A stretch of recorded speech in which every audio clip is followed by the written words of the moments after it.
Naghahanap ka ba ng lokasyon na maraming galaan, well-populated at maraming options? Kung ganon, welcome sa Parañaque, where life never stops. Ang Parañaque kilala sa maraming rason, tulad ng Baclaran Market, SMBF, Parañaque Bulungan, at SM Sukat na meron din naman mga nakapaligid na kondo. Kita ba, boss? Sa SM Sukat, maraming galaan. Pwede mong isama ang kaibigan, kakilala, o kasintahan. Dito sa SM, meron din mga kainan tulad ng... Hindi na naman galaan at kainan ang pwede mong gawin dito sa SM Sukat.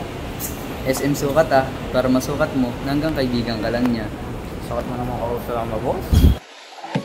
At ngayon naman, nandito tayo sa likod ng SM Sukat na matatagpuan ang field residence na kung saan marami ang mga condominium unit, may swimming pool at may playground. Bukod sa mga condo units, swimming pool o playground, meron din dito mga relaxing spot na kung saan kapag stress ka sa trabaho or nature lover ka tulad ko, yakapin mo ang puno. Nandito po tayo ngayon sa La Huerta, Bulungan na kung saan pinapakita natin ang mga kalupaan na matatagpuan sa Parañaque. Malapit rin ito sa Okada, sa MOA at meron din mga developing infrastructures. Meron din ditong mga shortcut na daan upang mas mapabilis ang ating biyahe. At take note, may PTEX din rito, pupunta ka man sa pa-south o sa pa-north. Ngayon, may ideya ka na ba kung ano ang mga nakapaloob at pwedeng gawin sa Parañaque? Kung ganun, aalokin kita. Ikaw ba ay naghanap ng lupa? Hindi ganito. Yung ganito. Hindi lang naman mga lupa ang meron kami dito sa Parañaque. Meron din mga condo, mga rental na bahay, at iba pa. Ngayon mapapatanong ka, bakit nga ba dapat dito sa Parañaque? Ang balitang iyan ay ihahayag ni Kevin Aleñaco. Hindi ka nagkakamali sa iyong tanong, John Maxwell.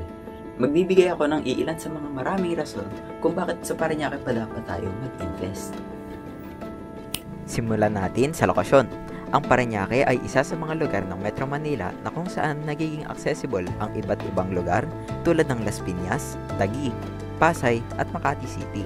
Para naman sa mga mahilig gumala, marami rin ang mga accessible na ruta tulad ng PTEX, Cavitex at SLEX para mapadali ang inyong paglalakbay mapa-south o mapa-north. Para naman sa ating mode of transportation, marami rin ang variety na pwede nating mapagpilian tulad ng jeepney, bus, motor, kotse, bike, o eroplano. Kaya ano pang hinihintay mo? Tara na dito sa Parañaque, where life